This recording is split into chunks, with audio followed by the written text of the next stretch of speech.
This video is going to be a rules explanation for Fleet, which is an engine building game where players compete to make the best fishing fleet in around 45 minutes. Fleet is one of my favourite games, and it's one I'm always suggesting when people are asking for a big game in a small box. So if you want to see why I think that, click the link below to watch the review. Otherwise, let's dive into the rules.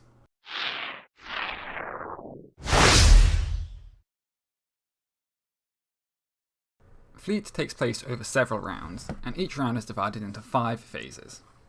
The first phase is the auction phase, in which players are able to buy their new licenses. Next comes the launch phase, in which a player will launch boats and add their captains to them. Then we have the fishing phase, where boats which have a captain on them may catch fish. Then there's a processing phase, and finally we have the draw phase. The game continues until either the deck of licenses runs out, or the pool of fish is empty and the overfishing has destroyed the industry. Players will score points for their licenses, boats, and the number of fish they've managed to catch. The player with the most points wins. To set up the game, give each player the same starting hand, one of each boat. These cards can be used as boats, money, and captains as the game progresses. Set up the licenses deck as instructed to in the rulebook. This will depend on your number of players, but will guarantee that standard licenses come up for the first 2 rounds, and more expensive premium licenses will not appear. Flip over 1 license per player to form the supply, and leave them face up near the deck. Create a fish supply of 25 fish per player, and randomly determine a start player. Now you're ready to play.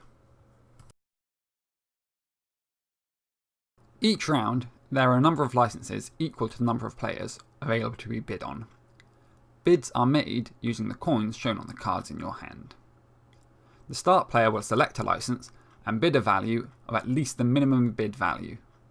If the start player does not want to bid on any of the licenses, they may pass, but doing so means they cannot bid on any license later on in the round.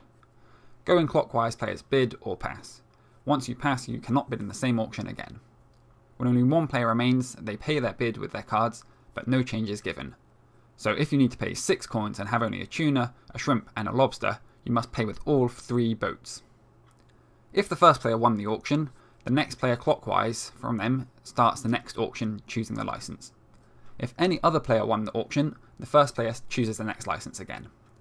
Only players who have not yet won a license may bid in each round, because a player may only win 1 license per round. At the end of the round, the license supply is refreshed. If there are not enough licenses to fill the supply, this will be the last round of the game. In the rare situation that no player buys the license, all licenses are discarded and new ones are drawn to replace them, which can drastically shorten the game length. If you are playing with the Gone Fishing cards from the Arctic Bounty expansion, players who do not buy a license instead add a Gone Fishing card to their tableau. These may be spent as coins for any purpose or are worth 2 victory points at the end of the game. If you don't own the expansion, I would strongly suggest you play with a house rule of drawing 2 cards if you don't win a license in the auction.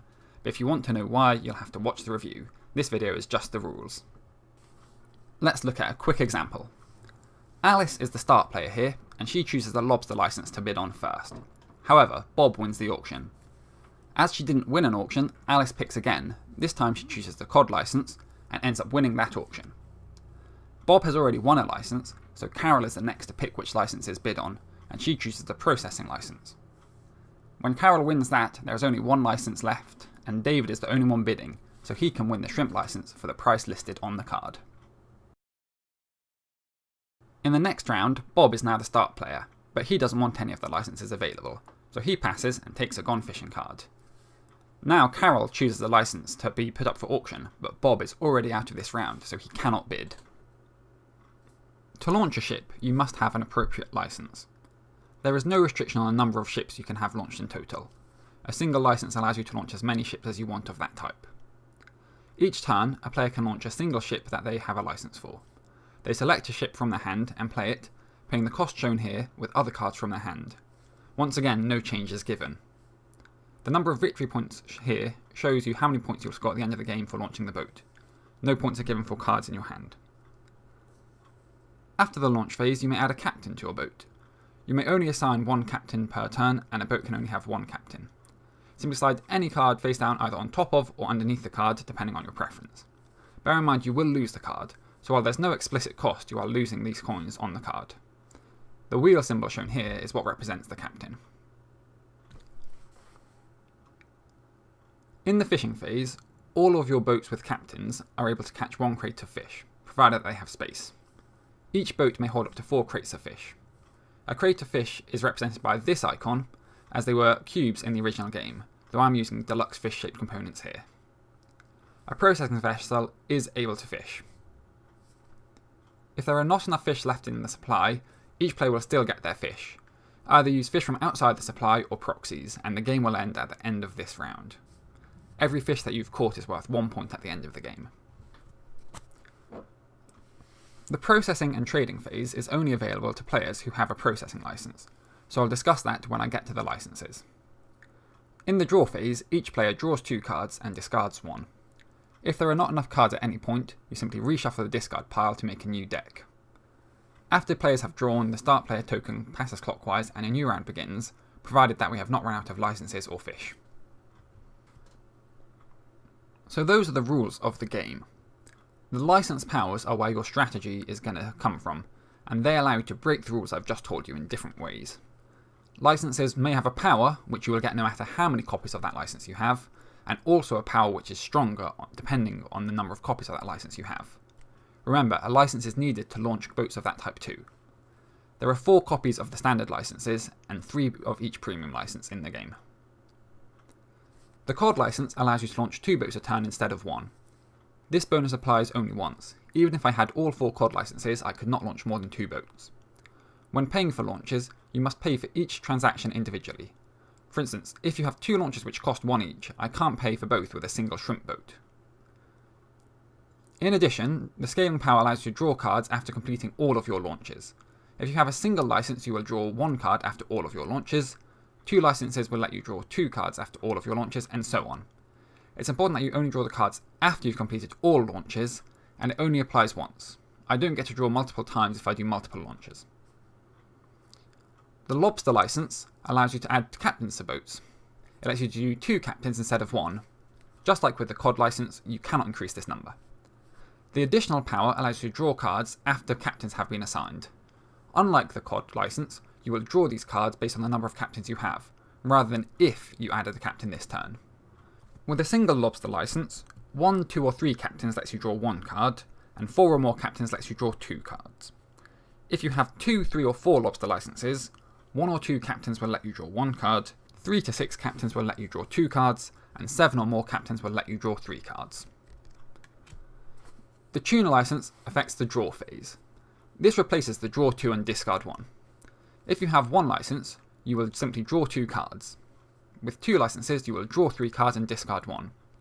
3 licenses lets you draw 3 cards, and all 4 would be draw 4 cards and discard 1 of them. The Shrimp license gives you a discount on every single transaction. This is auction costs and also costs for launching. If you have 1 license, you get a discount of 1 coin. 2 licenses give you a discount of 2 coins, and so on. This applies to each launch if you do multiple launches, so if I launch multiple boats, I can get that discount multiple times. I will still have to pay for each transaction separately.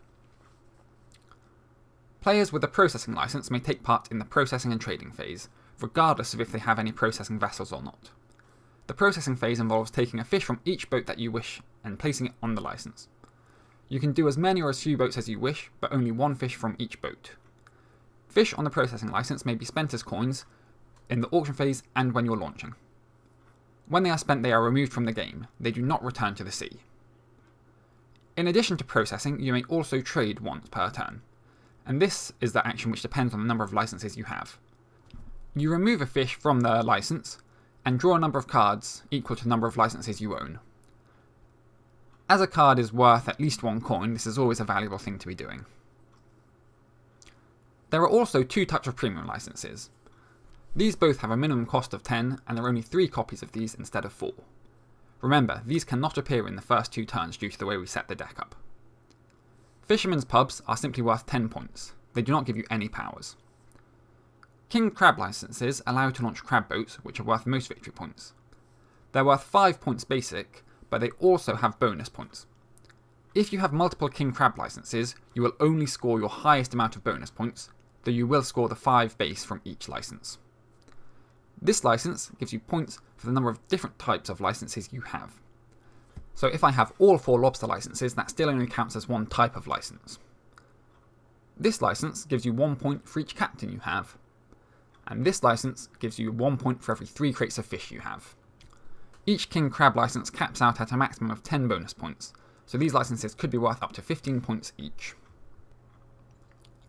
At the end of the game, players will score 1 point for every single fish on one of their boats. They will not score any points for fish which have been moved to their processing license. You will also score points for boats that you have launched and for each of your licenses.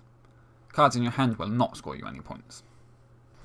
If you have the crab meeples or the trophies, there may also be some endgame points available. In the case of a tie, the player who has launched more boats wins. If it's still a tie, then the player who has more crates of fish wins. If it's still a tie, then we have a shared victory. And that's the game. You're now ready to go and play Fleet. If you're interested in how it plays, you can watch my review, which I've linked in the description.